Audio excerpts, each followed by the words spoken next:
6 जून 2016. 20 वर्षांपूर्वी हम्पी, होसपेटगाव, कर्नाटक. वातावरणात भयंकर थंडी होती. नोव्हेंबर महिन्यातली ही थंडी. चारही बाजूंनी हम्पीला घनदाट जंगलानं वेढल्यामुळे वातावरणात कमालीचा गारठा होता. जंगलासोबतच धुक्याचाही वेढा पडला होता. अशा कडाक्याच्या थंडीत प्रशिक झपाझप पावलं टाकत निघाला होता. अंगावर चढवलेल्या लोकरी स्वेटरला थंडी जुमानत नव्हती. उजाडायला अजून वेळ होता. पायाखालचा रस्ता नेहमीचा असल्यामुळे चपलेचा चटचट आवाज करत तो चालत होता. एके ठिकाणी रस्त्याच्या कडेला कोणीतरी शेकोटी पेटवून थंडी घालवत होता, पण प्रशिकचं तिकडे लक्षच नव्हतं. मनात प्रचंड उत्सुकता आणि उत्साह यांची कालवाकालव होऊन तो जवळपास धावतच होता. इडली डोशाची दुकानं अजून उघडली नव्हती आणि उघडली असती तरी तो आज तिथं थांबणार नव्हता. खांद्यावर एका बाजूला अडकवलेली शबनम सावरत तो तसाच निघाला. पहिली बस चुकली नाही पाहिजे असं मनाशी म्हणत तो चौकात आला. चौकाच्या मध्यभागात डॉक्टर बाबासाहेब आंबेडकरांचा पूर्णाकृती पुतळा होता. इथं मात्र प्रशिक थांबला आणि दोन्ही हात जोडून त्यानं महामानवाला वंदन केलं. एक वार सहज त्याचा हात एका बाजूला अडकवलेल्या पिशवीवरून फिरला. झटकन पायात चपला चढवून त्यानं गती वाढवली. चांगलं 2-2.5 किलोमीटर चालल्यावर एकदाचं बस स्थानक आलं. बस स्थानकात 2-3 बसेस उभ्या होत्या. बेंगलोरला जाणारी बस अजून यायची होती. उत्साहाच्या भरात थंडीत चालल्यामुळे प्रशिक गारठून गेला होता. तळहात, कान आणि नाक बधीर झालं होतं. श्वासावाटे वाफ बाहेर पडत होती. नकळत तो नुकत्याच उघडलेल्या चहाच्या ठेल्याकडे वळला. गरम वाफाळलेली अद्रकवाली चाय पिताच प्रशिकला हुशार वाटू लागलं. 25 पैसे देऊन त्यानं कन्नड प्रभा अंक विकत घेतला. खरं तर त्याला वर्तमानपत्र वाचण्यात खास असा रस नव्हता, पण मनातले विचार थांबवण्यासाठी हा चांगला पर्याय वाटला. तशीही त्याला कन्नड भाषा कामापुरतीच येत होती. वेळ काढण्यासाठी तो कन्नड प्रभामधली चित्र पाहू लागला. लालसर मातीचे धुळीचे लोट उडवत हम्पी बेंगलोर बस समोर प्लॅटफॉर्मवर येऊन उभी राहिली. कन्नड प्रभा पिशवीत ठेवत तो बसमध्ये चढला. सकाळची वेळ असल्यानं रस्त्याला गर्दी कमी होती. रस्ते जवळपास निर्मनुष्य असल्यानं चालकानं बस सुसाट वेगानं चालवायला सुरुवात केली. काही वेळातच हम्पीला मागे टाकत बस शहराबाहेर आली. तिकीट काढून झालं होतं. डाव्या बाजूची काच मागे सारून तो निसर्गाच्या आल्हाददायक वातावरणाचा आनंद घेत बाहेर पाहू लागला. नजर जाईल तिथपर्यंत जंगल पसरलेलं होतं. खास करून चंदनाची झाडं जास्त होती. मधूनच तांबूस पांढऱ्या रंगाचे मोठाले दगड दृष्टीला पडत होते. धावत्या बसमधून नकळत प्रशिक निसर्गाशी एकरूप झाला. सफेद धुकं आणि हिरव्यागार झाडांनी वेढलेली डोंगर शिखरं पाहताना त्याच्या मनातील विचारांना पालवी फुटू लागली. खरंच हे शक्य आहे की केवळ दिशाभूल? माझ्यासारख्या कित्येकांनी शोध घेतला, पण हे मलाच का मिळालं? आणि याचा अर्थ काय असावा? नागनाथ स्वामी जर भेटलेच नसते तर? किती खस्ता खाल्ल्या मी यासाठी. खरं तर माझ्या पत्नीची साथ होती म्हणून हे जमलं. माझी सुंदर परी, केवढीशी ती, अवघं 3 वर्षांचं बाळ. गेल्या 1-1.5 वर्षात तिच्यासाठी ही वेळ नाही काढू शकलो. सारं दूर केलं ज्याच्यासाठी आज ते स्वप्न पूर्ण झालं. किंबहुना त्या स्वप्नाची सुरुवात तर झाली. मांडीवर ठेवलेल्या पिशवीवर प्रशिकचा हात सहजच फिरत होता. जसजशी बस बेंगलोरच्या दिशेनं सरकत होती तसतशी प्रशिकच्या डोक्यातील विचारांची मालाही मागच्या दिशेनं सरकत होती. घरात 2 वेळच्या जेवणाची भ्रांत. आई-वडिलांचं आयुष्य रोजंदारीमध्येच गेलेलं. मराठवाड्यातील खेडेगावात 12वी पर्यंत कसबसं शिक्षण झालं. खरं तर ते शिक्षण नव्हतंच, उगी ढकलपास. घरात वडिलांनी खूप वेळा समजावलं, पण अभ्यासाचं महत्त्व कधी समजलंच नाही. तालुक्याला BA ला प्रवेश घेतला आणि हाताला मराठी वाङ्मय लागलं. इथूनच वाचनाची आवड लागली आणि आवडीचं रूपांतर सवयीत झालं. MA साठी मुंबई विद्यापीठात प्रवेश घेतला. पैशांची चणचण कधीच संपणार नव्हती. बाबासाहेब आंबेडकर वाचून झालं होतं. त्यानं अभ्यासलं की आंबेडकरांनी मानलेले गुरु म्हणजे महात्मा फुले आणि फुल्यांचे गुरु शिवाजीराजे. तिघांचंही वाचन केलं. वाचनातून जाणीव आली, आयुष्याला अर्थ मिळाला. या जाणीवेतूनच प्रशिकनं PhD केली, शिवाजी महाराजांचं व्यवस्थापन कौशल्य हा विषय घेऊन. PhD सुरू असतानाच लग्न झालं. मुलगी नात्यातलीच. नाव प्रतिपदा. गरिबीतला संसार सुरू होता. आयुष्य आनंदात सरत होतं. मनावर बाबासाहेब, महात्मा फुले आणि शिवाजीराजांच्या विचारांचा पगडा होता. आयुष्यात व्यसनाला थारा नव्हता, म्हणूनच घरगाडा आणि अभ्यास व्यवस्थित सुरू होता. आनंदी क्षणात आणखी एका आनंदाची भर पडली, ज्यामुळे प्रशिकच्या आयुष्यानं त्याला इथवर आणून ठेवलं. नागनाथ स्वामी, दक्षिण भारतातील एक मोठे इतिहास संशोधक. त्यांनी प्रशिकला संशोधनासाठी बेंगलोरला बोलावलं. प्रशिक सहपरिवार तिकडे गेला. स्वामींनी त्याच्या राहण्यासाठी एका खोलीची व्यवस्था केली होती. घर चालावं म्हणून मानधन देण्याचीही तयारी दाखवली. नागनाथ स्वामींनी आपलं आयुष्य संशोधनासाठी वेचलं होतं, पण मनासारखं असं त्यांच्या हाती काही लागत नव्हतं, म्हणून त्यांनी प्रशिकचा अभ्यास आणि बुद्धिमत्ता पाहून त्याची निवड केली होती. प्रशिकनेही प्रोजेक्ट हाती घेतला. हे संशोधन अतिशय गुप्त होतं.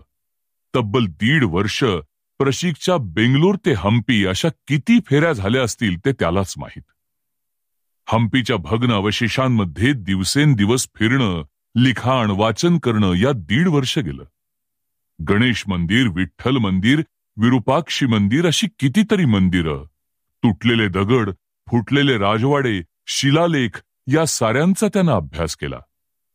सप्तसूर काढणाऱ्या दगडी खांबांच्या बाजूला बसून डोकं दुखेपर्यंत विचार केला. सारे गम पध नी हे सप्तसूर निघणारे दगडी खांब बोट झिजेपर्यंत वाजवून पाहिले. एवढंच नाही तर हम्पी सोबतच महाबलीपुरम सारख्या ऐतिहासिक स्थळी जाऊन अभ्यासपूर्ण संशोधनही केलं. या साऱ्याचं फलित म्हणून त्याला आज हे फळ मिळालं होतं. त्याच्या संशोधनाला, अभ्यासाला न्याय मिळाला होता.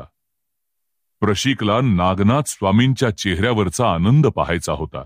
त्या अफवा नव्हत्या हे सिद्ध झालं होतं. बस आता वेळ होती ती वस्तू योग्य हातात जाण्याची. विचारांच्या तंद्रीतच बेंगलोर कधी आलं हे त्याला समजलंही नाही. त्या 1 मजली टुमदार घराच्या अंगणात प्रशिकने प्रवेश करताच दरवाजात बसून असलेला जर्मन शेफर्ड कुत्रा टायसन शेपूट हलवत अंगाला बिलगू लागला. गेल्या वर्षभरात याचीही चांगली ओळख झाली होती. प्रशिकने एकदा त्याच्या मानेला कुरवाळलं. तो परत जागेवर जाऊन बसला. प्रशिकनं उघड्या दारातून आत डोकावलं.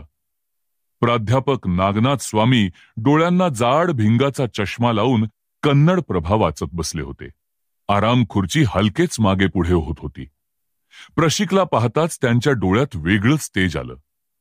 उभं राहत प्राध्यापक म्हणाले, हे माय स्टुडंट, असं अचानक? येण्याआधी पत्र पाठवतोस नेहमी? बोलत असताना प्राध्यापकांच्या चेहऱ्यावरचे भाव बदलत होते, कारण प्रशिकच्या डोळ्यातले विजयी भाव त्यांना स्पष्ट दिसत होते. त्यांची नजर प्रशिकच्या खांद्यावरच्या पिशवीकडे गेली. त्याला काहीही बोलू न देता ते आनंदानं म्हणाले, oh my God, is that real? तू शोधलंस? माझा विश्वास बसत नाहीये. त्यांनी प्रशिकला कडकडून मिठी मारली. प्रशिकला खरं तर काही बोलवेनाच. तो फक्त मानेनच हो हो करत होता. त्याच्या हाताला धरून प्राध्यापकांनी जबरदस्तीनं त्याला स्वतःच्या आरामखुर्चीत बसवलं आणि स्वतः मात्र उभेच राहिले. थँक्यू माय बॉय, थँक्यू. माझं उभं आयुष्य गेलं यात. वयाची 50शी ओलांडली पण मला कधीच जमलं नाही. आज ही जागा तुझी आहे. पूर्ण दक्षिण भारतात लोक मला ओळखतात, पण मी ओळखलेला तू एकटाच आहेस. माझा विश्वास सार्थक केल्याबद्दल धन्यवाद. कधी नव्हे तो स्वामींना एवढ्या मोठ्या आवाजात बोलताना ऐकून नागनाथ स्वामींच्या पत्नी धावतच स्वयंपाकघरातून बाहेर आल्या. समोरचं दृश्य पाहून त्यांची पावलं जागीच खेळली. चक्क प्रशिक आरामखुर्चीत बसलेला. प्राध्यापकांच्या पत्नीला पाहून तो ओशाळला, लाजला आणि उठू लागला. तसं प्राध्यापकांनी त्याचे दोन्ही खांदे धरले आणि म्हणाले, "ही मेड इट, यानं करून दाखवलं." प्राध्यापकांच्या पत्नीच्या डोळ्यातले भाव बदलले. त्यांनाही आपला आनंद लपवता येत नव्हता. "खरंच प्रशिक?" समोर टीपॉयवर ठेवलेल्या पिशवीवर नजर खिळवत त्या म्हणाल्या. "मलाही तुझे आभार मानायचेत. बरं झालं मी सुटले.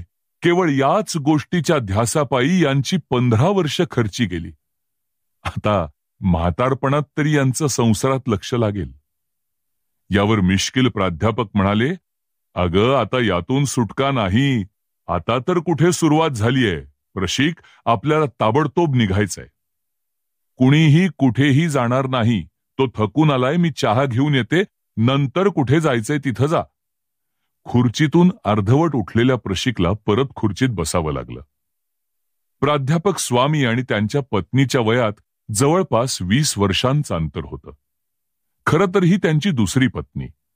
पहिली पत्नी आजारपणात गेली. तिच्यापासून झालेला मुलगा परदेशात स्थायिक झाला होता. तो कधीच भारतात येत नव्हता. स्वामी ज्या कॉलेजमध्ये शिकवत होते तिथेच या संध्यादेवी क्लार्क म्हणून होत्या.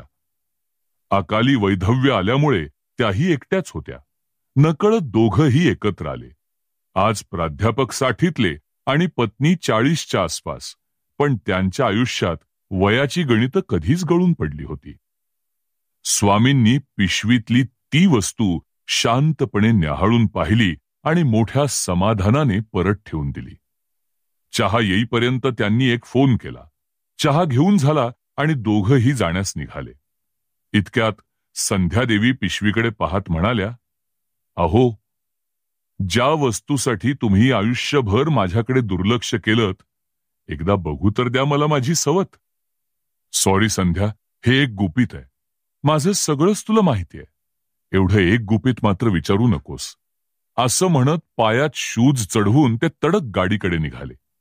प्रशिकही त्यांच्या पाठोपाठ गाडीत जाऊन बसला. संध्यादेवींना प्राध्यापकांकडून हे अपेक्षित नव्हतं. पायाशी खेळत असलेल्या टायसनला त्यांनी हातानं बाजूला ढकललं आणि पावलं टाकत तडक स्वयंपाकघरात गेल्या. बेंगलोरच्या वर्दळीच्या रस्त्यावरून गाडी चालवताना गुरु शिष्यात बरीच चर्चा झाली.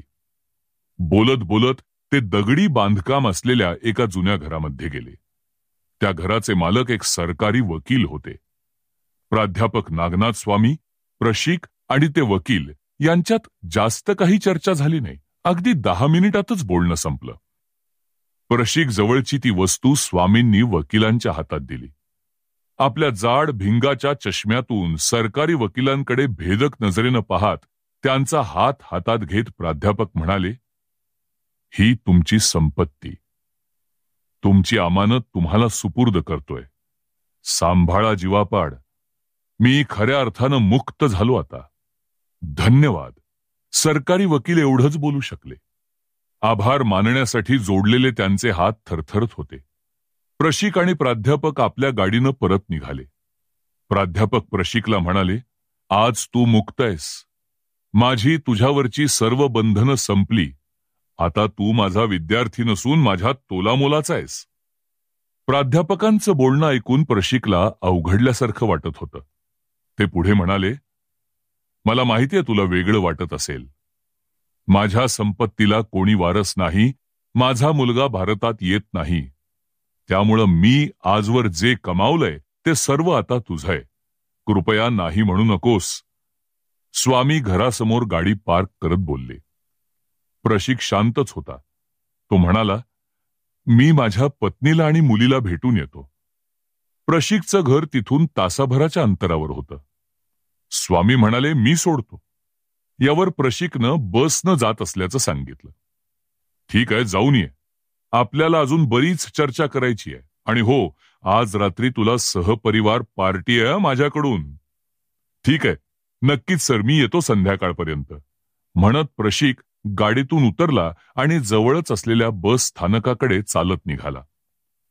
अर्धा पाऊण तास झाला बस थांब्यावर थांबून पण त्याला हवी असलेली बस अजून आली नव्हती. अचानक समोरून पोलिसांच्या 3-4 गाड्या आणि कानठळ्या बसवणाऱ्या अँब्युलन्स सायरन वाजवत धावत चाललेल्या त्याला दिसल्या. प्रशिक उत्सुकतेनं आणि आश्चर्यानं पाहत राहिला. आजूबाजूचे लोक काम सोडून धावत होते. ज्या अर्थी हे लोक धावतायत त्या अर्थी जवळपास काहीतरी घडलं असावं असं प्रशिकला वाटलं. त्यानं 1-2घांना विचारलं, पण कोणीही उत्तर देण्याच्या मनस्थितीत नव्हतं. त्याच्या कानावर कोणाचे तरी पुसटसे शब्द पडले, स्वामी, नागनाथ वगैरे. प्रशिकच्या पायाखालची जमीनच सरकली. गर्दीचा भाग बनून तोही गर्दीच्या दिशेनं धावू लागला. थोड्या अंतरावरच त्यानं प्राध्यापकांचं घर गाठलं. घराभोवती भरपूर गर्दी जमली होती. गर्दीतून वाट काढत प्रशिक घरात गेला. तिथं पाय ठेवायलाही जागा नव्हती. 2 डॉक्टर नागनाथ स्वामींना तपासत होते. स्वामी आरामखुर्चीत झोपले होते. त्यांची मान एका बाजूला कल्ली होती. तोंडातून आलेला फेस ओघळून जमिनीवर पडत होता. बाजूच्याच टीपॉयवर चहाचा रिकामा कप आणि प्रॉपर्टीची कागदपत्र अस्ताव्यस्त पडली होती.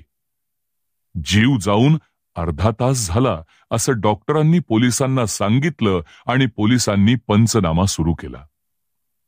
प्रशिकचं सर्वांग थरथरत होतं. थंडीतही कानामागून आलेला घामाचा ओघळ टपकत होता. हताशपणे त्याचा हात केसांमधून फिरत होता. काय झालं? कसं झालं? केवळ अर्ध्या तासाचा खेळ. त्याचं मस्तक सुन्न झालं. कोणीतरी मध्येच बोललं, प्राध्यापकांची बायको फरार आहे. प्रशिकचा स्वतःच्या कानावर विश्वास बसत नव्हता. संध्यादेवी? एवढा मोठा घात? कशासाठी? प्रॉपर्टी? प्रशिकच्या डोक्यात प्रश्नांचं काहूर माजलं. विचारशक्ती शून्य झाली. त्याच्या डोळ्यासमोर ती आराम खुर्ची, संपलेला चहा, कन्नड प्रभा, संध्यादेवी, वकील साहेब आणि ती वस्तू, सर्व काही तरळून गेलं. काहीतरी प्रचंड मोठं संकट अंगावर येणार हे त्यानं ओळखलं. नागनाथ स्वामींच्या बंद डोळ्यांवर अर्धवट लोंबकळत असलेला जाड भिंगाचा चष्मा आपल्याला काहीतरी सांगत असल्याचा त्याला भास झाला. त्याच्या डोळ्यासमोर पत्नी प्रतिपदा आणि छोटी परी दिसू लागली. त्याच्या हृदयातून भयंकर कळ निघाली. तिथं एक क्षणही न दवडता तो गर्दीतून बाहेर पडला. गर्दीचा फायदा घेत जवळजवळ धावतच निघाला. तेवढ्या गर्दीतही प्रशिकला ओळखून टायसन कान उंचावून त्याच्या पाठमोऱ्या आकृतीकडे पाहत होता. बस स्थानकासमोरील एका ऑटो रिक्षात बसून तो घराकडे निघाला. डोकं चालत नव्हतं तरी विचार करण्याचा प्रयत्न करत होता. डोळ्यावाटे पाणी पाझरत होतं. सैर भैर मनाने तो घरापर्यंत पोहोचला होता, पण ऑटोची गती कमीच वाटत होती. 5-10 मिनिटात घर आलं. अचानक एक अँबॅसेडर गाडी ऑटोला मागे टाकत कचकन ब्रेक दाबून समोर थांबली. तसं ऑटोलाही थांबावं लागलं. 2 दणकट माणसं गाडीतून उतरून प्रशिक जवळ आली. प्रशिकच्या कॉलरला पकडून त्यांनी त्याला ओढतच नेलं आणि गाडीत कोंबलं. आतमध्ये अजून एक माणूस होता. प्रशिकला काहीच कळत नव्हतं. त्या मधल्या माणसाला पाहताच त्यानं ओळखलं की हा इथलाच आमदार आहे. आमदारानं सरळ प्रश्न केला, ती वस्तू कुठे आहे?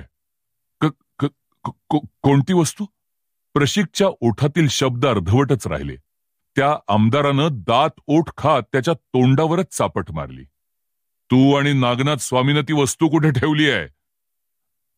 तुम्ही काय बोलता? मला खरंच कळत नाहीये. प्रशिक गयावया करू लागला तसे अजून 2-3 ठोसे त्यानं प्रशिकच्या पोटावर मारले. प्रत्येक ठोशागणिक प्रशिक कळवळू लागला. झटापटीत अँबॅसेडरचा दरवाजा उघडला गेला आणि पोट गच्च दाबून धरत प्रशिक बाहेर जमिनीवर पडला. आमदारही बाहेर येण्याच्या तयारीत होता, पण विरुद्ध दिशेनं पोलिसांची गाडी येताना दिसली म्हणून तो आतच थांबला. त्या संधीचा फायदा घेत प्रशिक जवळच्या बोळीत शिरला. आमदार चरफडत राहिला. एकीकडे स्वामींचा मृत्यू, समोर कुटुंब, फरार संध्यादेवी, त्या वस्तूची गुप्तता आणि मध्येच आमदाराचं अडवणं. प्रशिकला काहीच समजत नव्हतं. जीव वाचवण्यासाठी स्वतःला लपवत तो गल्लीबोळातून फिरू लागला. आजूबाजूचे लोक त्याची भेदरलेली अवस्था, कपड्यांवर ओघळत असलेलं रक्त याकडे भयमिश्रित आश्चर्यानं आणि कुतूहलानं पाहत होते. त्या अनोळखी परिसरात आपण नेमके कुठे आहोत हेही त्याला कळत नव्हतं. पुन्हा अचानक ते 2 दणकट लोक प्रशिकच्या समोर आले. त्याच्या मानगुटीला पकडून त्या वस्तूविषयी विचारू लागले, पण प्रशिकनं शब्दही काढला नाही. काढणारही नव्हता. लोकांची वाढत असलेली गर्दी पाहून ते लोक त्याला अर्धमेल्या अवस्थेत तिथंच टाकून निघून गेले. विस्कटलेले केस आणि रक्ताळलेल्या कपड्यांनी प्रशिक तसाच घराजवळ आला. दार अर्धवट उघडं होतं. त्यानं घाईनं दरवाजा उघडला. लहानग्या परीचा हुंदके देणारा आवाज ऐकताच तो घरामध्ये गेला आणि पाहतो तर काय, पलंगावर त्याची पत्नी रक्ताच्या थारोळ्यात पडलेली. प्रशिकच्या अंगातलं अवसान संपलं. भिंतीचा आधार घेत तो मटकन खाली बसला. एवढीशी पोरगी त्याला बिलगली. प्रशिकनं हंबरडा फोडला. प्रतिपदा, माझी प्रतिपदा गेली. माझा प्रतिपदेचा चंद्र हरवला. माझा 6 जून 2016 दुपारचे 12:30 औरंगाबाद शहराच्या बाहेर, औरंगाबाद नाशिक रोड. डॉक्टर रविकुमार आणि आदित्य औरंगाबादहून भाड्यानं कार घेऊन औरंगाबाद शहराच्या बाहेर पडले. आदित्य कानामध्ये हेडफोन घालून कुठलंसं इंग्लिश गाणं ऐकत होता. मधूनच अगम्य असे आवाज करत हातानं वाकडे तिकडे हावभाव करत होता. रविकुमार गाडी चालवत कुठल्या तरी विचारात मग्न होता. अचानक आदित्यनं उजव्या कानातील हेडफोन काढत विचारलं, डॉक्टर, काही बोललास का? नाही, रवी भानावर येत म्हणाला. बरं, आपण नेमकं चाललोय कुठं? आदित्यनं विचारलं. घृष्णेश्वर. घृष्णेश्वर? हे काय? आदित्यनं दुसराही हेडफोन कानातून काढून विचारलं. पहिली गोष्ट म्हणजे ते घृष्णेश्वर आहे, आणि दुसरी गोष्ट, तू महाराष्ट्राचा असून तुला घृष्णेश्वर माहित नाही? डॉक्टर, मी नागपुरात राहतो आणि नागपूर म्हणजे महाराष्ट्र नाही. तसाही नागपूर हा महाराष्ट्राचा नसून विदर्भाचा भाग आहे. आदित्य खांदे उडवत म्हणाला. 1 मिनिट आदित्य, बस झालं तुझं विदर्भ पुराण. तुम्ही नागपूरकर कोणताही मुद्दा शेवटी विदर्भावरच का आणून ठेवताय हेच कळत नाही. रवी चिडक्या स्वरात बोलला. ही आमची स्मिता आहे. आदित्य म्हणाला. काय? अस्मिता, अस्मिता आहे. तुझ्या डोक्यात नको ते विचार भरलेले आहेत म्हणून तुला काहीही ऐकू येतं.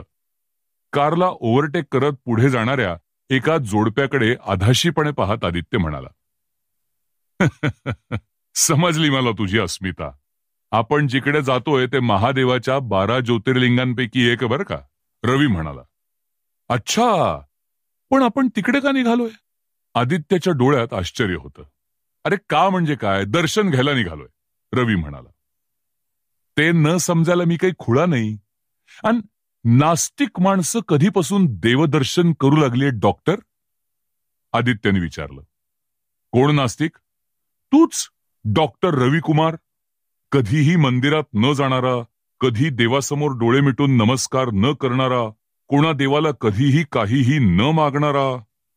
हे बघ, मी काही नास्तिक वगैरे नाही. मंदिरात जाणं, पाया पडणं यावरून आस्तिक वा नास्तिक नसतं ठरत रे. पाठीमागून मोठ्यानं हॉर्न वाजवत येणाऱ्या गाडीला जागा देत रवी म्हणाला. अच्छा राजे, मग तुम्हीच सांगा बरं, आस्तिक नास्तिक हा काय प्रकार आहे ते? आदित्यला रवीला या विषयावर बोलतं करायचं होतं. खरं सांगू का ज्युनियर, आस्तिकता नास्तिकता वगैरे गोष्टी अस्तित्वातच नाहीत. रवी गाडीतल्या गाण्यांचा आवाज कमी करत म्हणाला. हे यार, कन्फ्यूज करू नकोस. अस्तित्वात नाहीत म्हणजे सरळ सरळ अगदी मोकळं मोकळं सांग बरं, आदित्य म्हणाला. आस्तिकता नास्तिकता या गोष्टी पूर्णपणे श्रद्धेशी निगडीत असतात. आता ही श्रद्धा कोण? आदित्य रवीला खिजवण्याच्या मूडमध्ये होता. आदी, विषय सिरियस आहे, रवी म्हणाला. ओके, सॉरी मित्रा. स्वतःला सावरत अगदी हाताची घडी घालून गंभीर होत आदित्य बोलला. बरं, तर आस्तिक नास्तिक अशी कोणतीच गोष्ट अस्तित्वात नसून तो केवळ एक श्रद्धेचा भाग असतो. एवढं बोलून रवीनं आदित्यकडे एक तिरपा कटाक्ष टाकला. आता आदित्य खरंच मन लावून ऐकत होता. माणसानं आपल्या सोयीनुसार बनवलेल्या या संकल्पना आहेत. मला सांग, नुकतंच जन्मलेलं मूल आस्तिक असतं की नास्तिक? हा, रवीनं भुवया उंचावत विचारलं. अरे हा काय प्रश्न झाला? त्या बाळाला काहीच कळत नसतं. एक्झॅक्टली, तेच म्हणतोय मी. माणसाच्या आयुष्यातील सर्वात शुद्ध, प्युरेस्ट फॉर्म म्हणजे त्यांचं बालपण. तिथे कसलीच आस्तिक नास्तिकता नसते. माणूस जसजसा वयानं मोठा होत जातो तसतशा त्याच्या मनावर गोष्टी लादण्यात येतात. त्याच्या मनात नकळत श्रद्धा तयार होते. आणखी एक गोष्ट, लोक डोळस श्रद्धा, अंधश्रद्धा असंही काही म्हणतात. पण खरं तर तसं काही नसतं. श्रद्धा ही डोळस किंवा अंध कधीच नसते. या सर्व आपल्या मनाच्या आलटून पालटून वर येणाऱ्या बाजू असतात. रवीनं लांबलचक वाक्य संपवलं. अच्छा, म्हणजे मी देवाचं अस्तित्व मान्य करतो ही माझी डोळस आणि अंध अशी दोन्हीही प्रकारची श्रद्धा आहे, असंच ना? आदित्यनं विचारलं. अर्थातच. आता मला सांग, तू देवाचं अस्तित्व मान्य करतोस, तशी श्रद्धाही आहे, पण तुझा देवावर विश्वास आहे का? विश्वास या शब्दावर जोर देऊन रवीनं विचारलं. अरे, आहे का म्हणजे काय? आहेच माझा देवावर विश्वास. अच्छा, ठीक आहे. तर मग तू जेव्हा परीक्षेत चांगले मार्क्स मिळावेत म्हणून देवाला साकडं घालतोस आणि चांगले मार्क्स सोडाच पण चक्क फेल होतोस, तेव्हा तुझा विश्वास उडतो का देवावरून? रवीनं विचारलं. हे बघ, त्यावेळेस ना मी आजारी होतो. मी रिव्हिजन नाही करू शकलो म्हणून फेल झालो. आदित्य खिडकीतून बाहेर पाहत म्हणाला. पण त्यावेळेस तू परीक्षेच्या एक दिवस आधी गणेश टेकडीला गेला होतास आणि तरीही फेल झालास, रवी म्हणाला. एवढं सिरियसली नको घेऊ यार, आदित्य म्हणाला. मग तूही पर्सनली न घेता सांग की, अशा वेळेस तुझा देवावरचा विश्वास उडेल की नाही? अरे, विश्वास न ठेवून कसं चालेल? पुढच्या वेळेस द्यायची आहे ना परीक्षा, आदित्य आत्मविश्वासानं म्हणाला. यालाच म्हणतात श्रद्धा. देव कधीतरी माझं भलं करेल अशी आपण श्रद्धा ठेवू शकतो, पण नक्की देव माझं भलं करेल हा विश्वास नाही ठेवू शकत. रवीनं बोलणं थांबवलं. बरं, तुझी आहे का देवावर श्रद्धा? आदित्यनं मध्येच विचारलं. हे बघ आदी, आपण श्रद्धेशिवाय जगूच शकत नाही. सदैव कशावर तरी श्रद्धा ठेवूनच आपण प्रत्येक क्षण जगत असतो. मी सध्या गाडी चालवतोय. माझा विश्वास नक्कीच नाही की ही गाडी पंक्चर होणार नाही, इंजिन बंद पडणार नाही, अपघात होणार नाही. मात्र जिथपर्यंत जायचंय तिथपर्यंत ही गाडी मला घेऊन जाईल ही माझी श्रद्धा आहे. दवाखान्यात रुग्ण येतो तेव्हा त्याची देवावर श्रद्धा असते आणि डॉक्टरवर असतो विश्वास. आपण देवावर श्रद्धा ठेवू शकतो पण विश्वास नाही ठेवू शकत, हे सत्य आहे. राहिलं तुझ्या प्रश्नाचं उत्तर, तर उत्तर असं की आहे माझी देवावर श्रद्धा. फरक इतकाच की तू ज्या दृष्टिकोनातून देव पाहतोस त्या दृष्टिकोनातून मी पाहत नाही, कारण माझा देवच वेगळा आहे. गाडीचा वेग कमी करून रस्त्यावरचा खड्डा चुकवत रवी म्हणाला. अरे यार, पुन्हा कन्फ्युजन. वेगळा देव? थोडं सरळ सरळ सांग की. आदित्यला डॉक्टरला बोलतच करायचं होतं. रवीही आज चांगलाच खुल्ला होता. अशा विषयावर चर्चा करणारे किंवा नुसतं ऐकून घेणारेही भेटले तरी त्याला आवडायचं. त्यानं आदित्यकडे एकदा हसून नजर टाकली आणि पुढे पाहत तो बोलू लागला. एव्हाना गाडीनं दौलताबाद किल्ला मागं टाकला होता. हे बघ, एखादं लहान बाळ जसं मोठं होऊ लागतं तसतसं त्याला वाटतं की या जगात सर्वात मोठी गोष्ट म्हणजे त्याचे आई वडील. खरं तर त्याचं जगच ते असतं. जसजसं ते मोठं होऊ लागतं तसतसं त्याला समजू लागतं की देव नावाच्या गोष्टीची आपले आई वडील पूजा करतात, जे त्यांच्याही पेक्षा मोठा देव आहे. कदाचित त्याला 4 हात असतील, कोणीतरी मोठी व्यक्ती असेल. मूल आणखी मोठं झाल्यावर त्याला समजतं की केवळ आपलेच आई वडील नाही तर अख्खी दुनिया देवाला पूजते.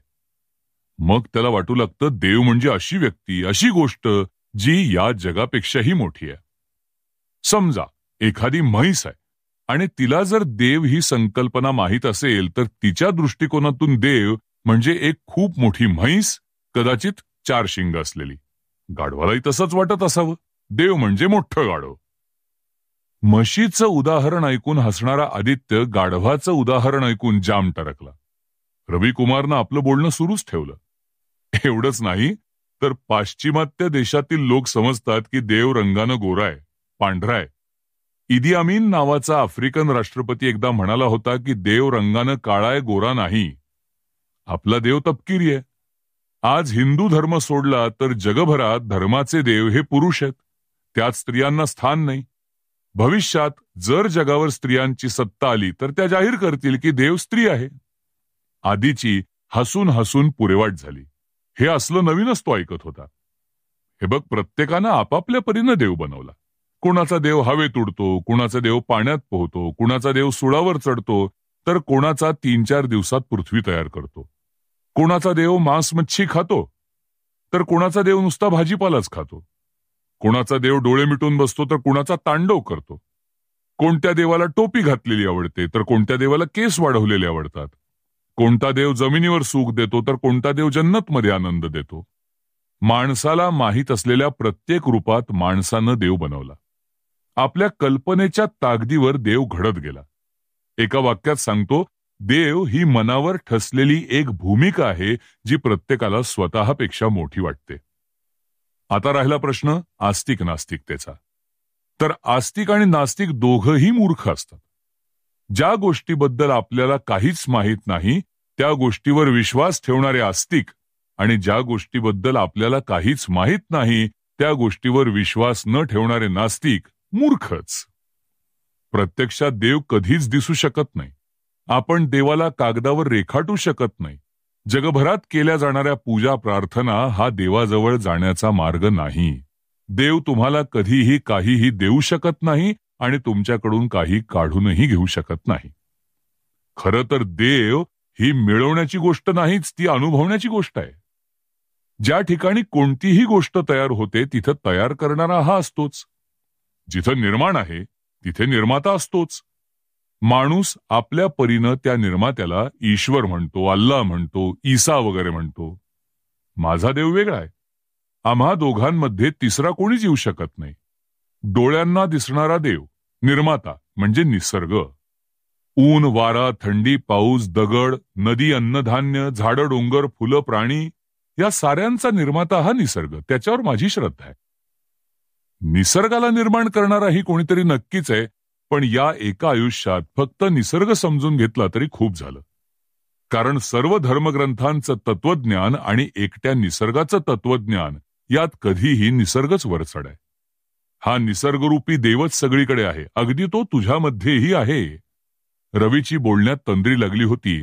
आदित्यही काही क्षण हरवून गेला. माझ्यातही देव आहे? मग माझा आशीर्वाद घे वत्सा. आदित्य उजवा हात वर करून हसून बोलला. तसं रवीनंही हसतच डाव्या हातानं त्याच्या पायाला स्पर्श केला आणि गाडी चालवू लागला. तू खरोखर डॉक्टरच आहेस का? आदित्यचा नेहमीचा प्रश्न बाहेर आलाच. उत्तरादाखल रवीनं एक डोळा मिचकावला आणि म्हणाला, हे बघ, आपण वेरूळ ओलांडून आलो घृष्णेश्वरमध्ये. रवीनं पार्किंगमध्ये गाडी लावली. आज सोमवार असल्यानं गर्दी खूप होती. थोडंसं अंतर पुढे जाताच आदित्यनं रवीच्या दंडाला पकडलं आणि विचारलं, तू म्हणतोस तसा निसर्ग हाच निर्माता आहे. कोणतीच पूजा प्रार्थना देवापर्यंत जात नाही. मग मला हे कळत नाही की आपण घृष्णेश्वराला का आलोय? रवी कुमार काही न बोलता गर्दीतून वाट काढत पुढे निघाला.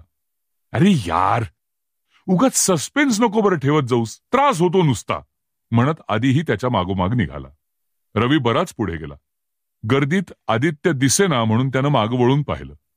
थोडं अंतर तो मागे परत आला आणि लांबून आदित्य दिसताच पाठीमागे जाऊन उभा राहिला. आदित्य खाली बसून एका विक्रेतीकडून नारळ, बेल, ताजे लाल फूल, बुक्का, अगरबत्ती घेत तोंडानं पुटपुटला. याला काय झालंय बोलायला? निसर्ग, निर्माता, नास्तिक बिस्तिक, इथं तिसऱ्यांदा एटीकेटी लागली आहे. मला पास व्हायचंय. फुलवालीकडे पाहत म्हणाला, मावशी किती रुपये झाले? वॉलेटमधून पैसे काढण्यासाठी तो उठू लागला. तोच पाठीमागे उभ्या असलेल्या रवीचा त्याला धक्का लागला.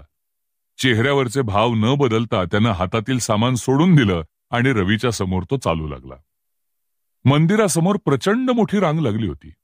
दर्शन घ्यायला 2-3 तास तरी लागले असते. गर्दीमुळे पोलीस बंदोबस्त बऱ्यापैकी होता. मॅग्नेटिक बॉडी स्कॅनरमधून दोघंही आत गेले. मंदिराचा आवार माणसांनी भरून गेला होता. सगळे पुरुष उघडे बंब दर्शन रांगेत उभे होते. आदित्यला कळत नव्हतं, पण रवी कुमारला माहीत होतं की या ठिकाणी दर्शन घेण्यासाठी पुरुषांना कमरेच्या वरचे कपडे काढून जावं लागतं. आदित्यने एकदा आपल्या झिरो फिगर शरीराकडे पाहिलं आणि बाहेरूनच दर्शन घेण्याचा विचार पक्का केला. मंदिराच्या आवारात फिरत असलेल्या एका पोट सुटलेल्या पुजाऱ्याकडे रवी तडक निघाला. त्याला थांबवून त्याच्याशी तो काहीतरी बोलू लागला. पुजाऱ्याच्या चेहऱ्यावरचे हावभाव क्षणोक्षणी बदलत होते. आदित्य हे दुरूनच पाहत होता. नक्कीच डॉक्टरनं पुजाऱ्याच्या हातावर 100-200 टेकवले असावेत. असा विचार करत असतानाच त्यानं पाहिलं, अचानक त्या पुजाऱ्यानं रविकुमारचे दोन्ही हात आपल्या हातात घेतले आणि तसेच कपाळाला लावले. आदित्य डोकं खाजवू लागला. रवीनं दुरूनच इशारा केला आणि दोघंही पुजाऱ्याच्या मागोमाग चालू लागले. पाठीमागच्या दरवाजामधून तिघं थेट गाभाऱ्यात पोचले. जाण्याआधी दोघांनी कपडे काढले. त्या पुजाऱ्यानं इतर पुजाऱ्यांना इशारा करताच सर्वजण उठून उभे राहिले. थोड्या कालावधीसाठी भक्तांची दर्शन रांग थांबवण्यात आली. रवी शांत होता. आदित्य मात्र कावराबावरा होत आश्चर्यचकित नजरेनं सगळीकडे पाहू लागला. दोघांनी डोळे मिटून दर्शन घेतलं. शिवलिंगाभोवती प्रदक्षिणा घालत असताना त्या पुजाऱ्यानं सांगितलं, अर्धीच प्रदक्षिणा घाला, शिवलिंगाचं पाणी ओलांडायचं नसतं. रवी थबकला. डोळ्यात नकळत तरळलेला पाण्याचा थेंब त्यानं पुसला आणि पुजाऱ्याचे आभार मानून दोघंही बाहेर पडले. गाभाऱ्यात दर्शनासाठी भक्तांची रांग पुन्हा सुरू झाली. घृष्णेश्वर मंदिराच्या पाठीमागेच एक खूप जुनं दगडी बांधकाम असलेलं मंदिर होतं. तिथं माणसांची वर्दळ खूप कमी होती. तिथल्या एका तुळशी वृंदावनासमोर असलेल्या लाकडी बाकावर दोघं बसले. रविकुमार एकटक तुळशी वृंदावनाकडे पाहत होता. रवीच्या हालचालीतील वेगळेपण आदित्यच्या लक्षात आलं होतं. मित्रा, सस्पेन्स खूप झाला. आता मला सांग, हा काय प्रकार आहे? तो पुजारी कोण होता? आपण जाताच दर्शन का थांबवण्यात आलं? आणि सर्वात महत्वाचं, तुझ्या डोळ्यात पाणी का आलं? रवीनं काहीच न बोलता दुरून दिसणाऱ्या घृष्णेश्वराच्या कळसाकडे पाहिलं. रवी काहीच बोलत नाही हे पाहून आधी पुन्हा म्हणाला, ए भाऊ, हे बघ, तू असशील डॉक्टर, पण मी सुद्धा इंजिनियर आहे, इलेक्ट्रिकल इंजिनियर. कोणत्या वायरचं कनेक्शन तुटलंय ते समजतं मला. आता काही सांगणार आहेस का? देऊ दोन ठेवून, उगीच भाव खाऊ नको. आदित्य लटकेच चिडून उठण्याच्या तयारीत होता. त्याला थांबवत रवी म्हणाला, मित्रा, आपली भेट होऊन 2 वर्ष झाली असतील, पण आपण कधी या विषयावर काही बोललो नाही. तुला माहीतच आहे की मी महाराष्ट्रातला नाही. माझं बालपण आणि शालेय जीवन कर्नाटकातल्या मैसूर इथे गेलं. एखाद्या राजकुमारासारखा जगलो मी. खूप चैन केली, आजही करतोय. माझे वडील कर्नाटकातल्या श्रीकांत फार्मास्युटिकल कंपनीचे मालक आहेत. मला त्यांनी पैसा, महागडी गाडी, सगळं काही दिलं, पण त्यांचा वेळ मात्र कधीच मिळाला नाही. गेल्या 30 वर्षात ही कंपनी आता मल्टीनॅशनल झाली आहे. वडिलांना मात्र कुटुंबाला वेळ देता आला नाही. त्यांचं नेहमी काम, मीटिंग्स, परदेश दौरे आणि जेव्हा केव्हा घरी येतील तेव्हा नशेत धूत होऊन आईशी भांडण. सगळं काही असूनही आयुष्य संकोच आणि कुचंबण्यात गेलं. मुलं जसजशी मोठी होऊ लागतात तसतशी घरात काय आहे यापेक्षा काय नाही याचा विचार ती करू लागतात. माझ्या घरात समाधान नव्हतं. मी 9-10 वर्षांचा असताना माझी आजी वारली आणि आजोबा एकटे पडले. ज्यासाठी पूर्ण आयुष्य खर्ची घातलेलं असतं तो पैसा म्हातारपणात तुच्छ वाटतो. आजपर्यंत मला आजोबांची गरज होती, आता त्यांना मी हवा होतो. रवी एक एक शब्द शांतपणे, गंभीर होऊन, अगदी ठरवून बोलल्यासारखा बोलत होता. माझा सगळा वेळ आजोबांसोबतच जायचा. तेच माझे मित्र होते. वडिलांसोबत माझं कधी जुळलंच नाही. आईसोबत खूप बोलायचो, पण ती सदैव नाराज असायची. तिला सायकेट्रीची ट्रीटमेंट सुरू होती. वडिलांची इच्छा होती की मी 12वी नंतर मॅनेजमेंट कोर्स करून त्यांच्या व्यवसायात लक्ष घालावं, पण मला ते अजिबात करायचं नव्हतं. आजोबा अर्थात माझ्या बाजूने होते. मला पूर्ण मोकळीक दिली होती. त्यांनी मला मेडिकलला जाण्याबद्दल विचारलं. अभ्यास करून मेडिकलला प्रवेश घेण्याची माझी तयारी नव्हती. वडिलांच्या विरोधात जाऊन भरमसाठ डोनेशन देऊन नागपूरच्या खाजगी वैद्यकीय महाविद्यालयात MBBSला प्रवेश घेतला. खरं तर कर्नाटकमध्येही प्रवेश घेऊ शकलो असतो, पण एकतर मला तिथं राहायचं नव्हतं आणि दुसरं म्हणजे आजोबांनीच सांगितलं होतं, हे जग खूप मोठं आहे आणि आपल्याकडे वेळ कमी आहे, जेवढं पाहायचंय तेवढं पाहून घे. MBBSला प्रवेश घेण्यासाठी माझ्यासोबत वडील आणि आजोबा आले होते. प्रवेश प्रक्रिया पूर्ण झाल्यावर आजोबांनी मला सोबत घेतलं आणि आम्ही इथे आलो, घृष्णेश्वरला. वडील नागपूरहून मैसूरला गेले. आजोबांनी शिवलिंगाला अभिषेक केला. त्यावेळेस त्यांनी मला सांगितलं होतं की घृष्णेश्वर हे आपलं कुलदैवत आहे. अच्छा, म्हणजे तुमचं मूळ गाव? आदित्यने मध्येच विचारलं. घृष्णेश्वर. आम्ही मूळचे इथलेच. आमच्या कितीतरी पिढ्या या महादेवाच्या कृपेनं वाढल्या. माझे आजोबा पणजोबा या घृष्णेश्वर मंदिराचे विश्वस्त होते. या गावातलं एक मोठं प्रस्थ. वडिलांना मात्र यात रस नव्हता. त्यांच्या महत्वाकांक्षी स्वभावानं त्यांनी कुटुंबासह हे गाव सोडलं. वडिलोपार्जित जमीन आणि सोनं नाणं विकून त्यांनी औषध निर्मिती कारखाना सुरू केला आणि तो भरभराटीला आला. वडील नंतर कधीच आले नाही तिकडे. आजोबा मात्र दरवर्षी श्रावण महिन्यात येतातच. जेव्हा आपल्याला गुरुजींनी पाणी ओलांडायचं नसतं असं सांगितलं तेव्हा मला आजोबांची आठवण आली. मी जेव्हा आजोबांसोबत आलो होतो तेव्हा गाभाऱ्यात प्रदक्षिणा घालताना त्यांनी सांगितलं की अर्धीच प्रदक्षिणा घाल. शिवलिंगाचं पाणी कधी ओलांडायचं नसतं, त्यामुळे आपल्याला त्रास होतो. म्हणून माझ्या डोळ्यात पाणी आलं. या ठिकाणी येण्याचा आपला हाच उद्देश होता आधी. रवीनं बोलणं थांबवलं. आदित्यला आत्ता कुठे रवीच्या आणि त्या पुजाऱ्यांच्या वागण्याचा अर्थ समजला. त्याला आश्चर्य या गोष्टीचं वाटलं की रवी कर्नाटकचा असून सुद्धा एवढं अस्खलित मराठी कसा काय बोलू शकतो. थोडा वेळ शांततेत गेला. मग यावर्षी येणार आहेत की नाही आजोबा श्रावणात इथे? आणि तू जात नाहीस त्यांना भेटायला कधी? आदित्यनं विचारलं. मी सेकंड इयरला असतानाच ते गेले सोडून. त्यांचा अंत्यविधी याच गावात करण्यात आला. आपण सध्या ज्या ठिकाणी बसलो आहोत ती जागा आमचीच आहे. वडिलांनी सर्व विकलं, पण ही जागा, हा ओसाड वाडा आणि हे समोरचं आमचं खाजगी मंदिर मात्र कधी विकू दिलं नाही आजोबांनी. समोर जे तुळशी वृंदावन दिसतंय ना, ती माझ्या आजोबांचीच स्मृती. इथल्या गावकऱ्यांनी तयार केलंय ते. रवी तुळशी वृंदावनाकडे पाहत म्हणाला. आणि त्याच्या शेजारचं हे दुसरं वृंदावन कुणासाठी आहे? आदित्यनं कुतूहलानं विचारलं. ते माहीत नाही. मी विचारलं होतं आजोबांना, पण त्यांचं लक्ष नव्हतं माझ्या बोलण्याकडे. रवी खांदे उडवत म्हणाला आणि जागेवरून उठला. बहरलेल्या हिरव्यागार तुळशीची 2 पानं त्यानं खुडली आणि तोंडात टाकत हसून म्हणाला, चल चहा सुट्टा घेऊ. ज्या ठिकाणी गाडी पार्क केली होती तिथेच एक चहाची टपरी होती. वाफाळलेला चहा घेत दोघांनी सिगरेट ओढण्यास सुरुवात केली. अच्छा, म्हणून तू कॉन्फरन्सच्या 1 दिवस आधीच आलास, जेणेकरून इकडे येता येईल? आदित्यनं विचारलं. हो. खरं तर मला या कंटाळवाण्या कॉन्फरन्स, त्यांचे ते पॉइंट प्रेझेंटेशन, पार्ट्या असलं काहीही आवडत नाही. फिरायला मात्र आवडतं. म्हणून तर औरंगाबाद आणि भरीसभर म्हणजे पावसाळ्याचा महिना म्हणून मी निघालो. रवी हवेत धूर सोडत म्हणाला. धुराच्या प्रत्येक वलयासोबत रवीच्या एक एक आठवणी दूर दूर जात वाऱ्याच्या झोतासोबत दिसेनाशा होत होत्या. आठवणी अशाच असतात. सिगारेटच्या झुरक्यासारख्या मनात ओढून घ्यायच्या आणि वाऱ्यासोबत तशाच सोडून द्यायच्या. काही आठवणी कायमच्या मनात घर करून राहतात, तर काही हवेत विरून जातात. कोणाला मनात ठेवायचं आणि कोणाला सोडून द्यायचं हे मात्र आपल्या हातात नसतं.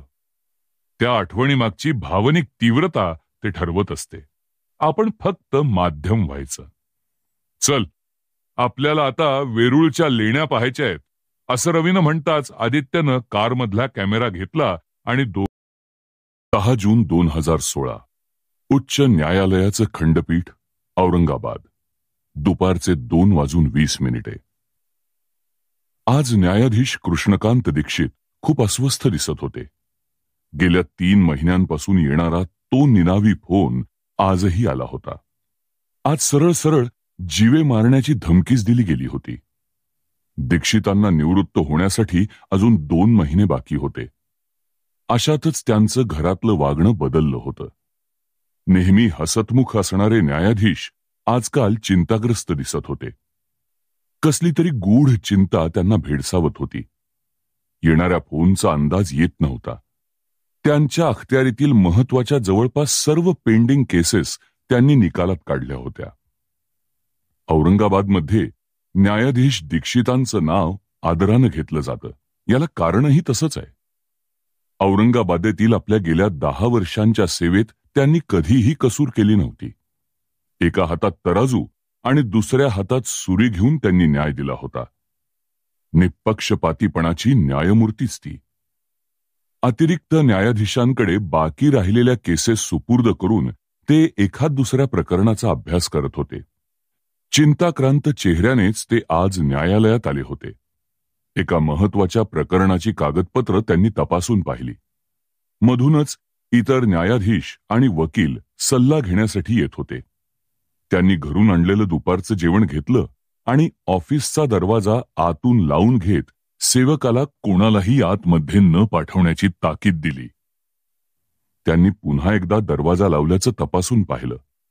आपल्या ऑफिसवरून एक पूर्ण नजर फिरवली. डाव्या कोपऱ्यात 2 ते 2.5 फूट उंचीचा संगमरवरी अशोक स्तंभ सत्यमेव जयते या वाक्याला सार्थ करत उभा होता. जुन्या लाकडी कपाटांमध्ये जाडजूड पुस्तकं आणि जुन्या नवीन फाईल्सचा भरणा होता. खिडकीत बसवलेला जुना एसी आवाज करत थंड हवा सोडत होता. खिडकी शेजारीच एका उंच लाकडी स्टुलावर न्यायदेवतेची मूर्ती होती. समोर भिंतीवर मध्यभागी घड्याळ होतं. जाडजूड अशा मजबूत लाकडी टेबलावर काही फाईल्स आणि कागदपत्र होती. टेबला शेजारी कितीतरी वर्षांपासूनची एक लाकडाची जाळीदार खुर्ची होती. एक भला मोठा पंखा बंद अवस्थेत छताला लटकून होता. भिंतीवर ठराविक अंतर सोडून आडव्या रांगेत महापुरुषांची तैलचित्र आधार देऊन अडकवली होती. न्यायाधीशांनी ऑफिसवरून पुन्हा एकदा नजर फिरवून घेतली. डोळ्यासमोर प्रत्येक गोष्टीची एक आठवण होती. 10 वर्षांचा कालावधी खूप मोठा होता. एवढं सोडून जाणं म्हणजे... विरहाची कल्पना क्षणभर त्यांच्या मनात डोकावली. अस्वस्थतेत आणखीन भर पडली. पण आता वेळ कमी होता. मनातील विचार त्यांनी झटकून टाकले. इकडे तिकडे पाहत त्यांनी उंच स्टूलावरील न्यायदेवतेची मूर्ती उचलून टेबलावर ठेवली आणि स्टूल ओढू लागले. त्या लाकडी स्टूलचा फरशीवर घासलेला आवाज सुद्धा दीक्षितांना नको होता. त्यांनी स्टूल नेमकं भिंतीवर अडकवलेल्या तैलचित्रांच्या मधोमध अंदाजाने ठेवलं आणि त्यावर चढले. समोरच छत्रपती शिवाजी महाराजांचं अश्वारूढ चित्र होतं. न्यायाधीशांनी दोन्ही हातांनी चित्राच्या फ्रेम केलेल्या 2 बाजू धरल्या आणि ताकद लावून गोलाकार फिरवल्या. तैलचित्रानं फिरण्याचं वर्तुळ पूर्ण केलं आणि घरघर आवाज करत ते चित्र पूर्णपणे डाव्या बाजूला सरकलं. ज्या ठिकाणी चित्र होतं त्याच ठिकाणी भिंतीमध्ये 3 फुटांची चौकोनी पोकळी तयार झाली. दीक्षितांनी दीर्घ श्वास घेतला आणि आपला हात त्या रिकाम्या जागेत सरकवला. अंधाऱ्या जागेत चाचपून पाहिलं. हाताला लोखंडी कडी लागली. त्या लोखंडी कडीला धरून त्यांनी एक लाकडी पेटी बाहेर काढली. पेटीकडे निरखून पाहिलं. जवळपास 1.5 फूट उंच आणि 1 फूट रुंद असलेली पेटी डाव्या हातात धरली.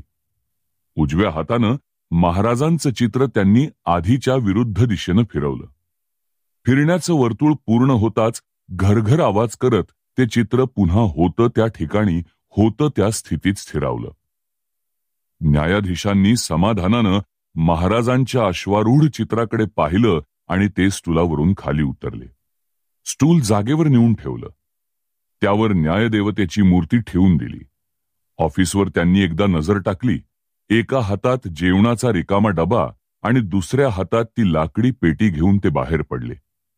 दाराबाहेर उभ्या असलेल्या सेवकानं दरवाजा बंद करून घेतला. 6 जून 2016 सायन, मुंबई.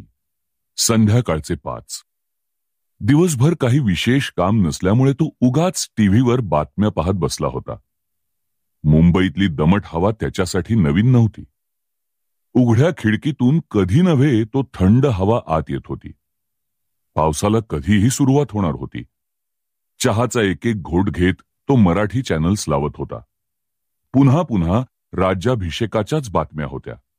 पण तो मात्र कसलाही कंटाळा न करता पाहत होता. तेवढ्यात मोबाईल वाजू लागला. त्यानं नंबर पाहिला आणि गंभीर होत टीव्हीचा आवाज म्यूट केला. लँडलाईन नंबरवरून फोन होता.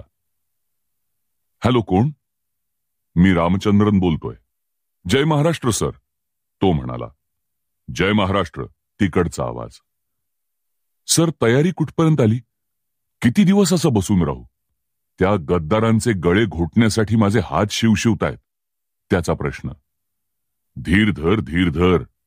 तिकडचा आवाज. तुझ्या उतावळ्या स्वभावावर नियंत्रण ठेवायला शिक. सर, पण आता 3 महिने झालेत. नुसत्या फोनवर धमक्या देऊन फायदा नाही. त्यानं काहीच साध्य होणार नाही, तो म्हणाला. अजून वेळ आलेली नाही. तिकडचा आवाज. कधी येणार वेळ?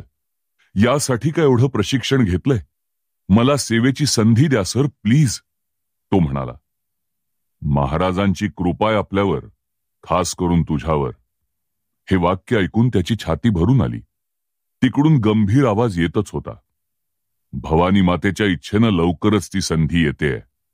या महाराष्ट्राच्या भूमीकडे किंवा आमच्या इतिहासाकडे वाकड्या नजरेनं पाहणाऱ्यांना, आमचा इतिहास बदलणाऱ्यांना एक क्षणही राहण्याचा अधिकार नाही.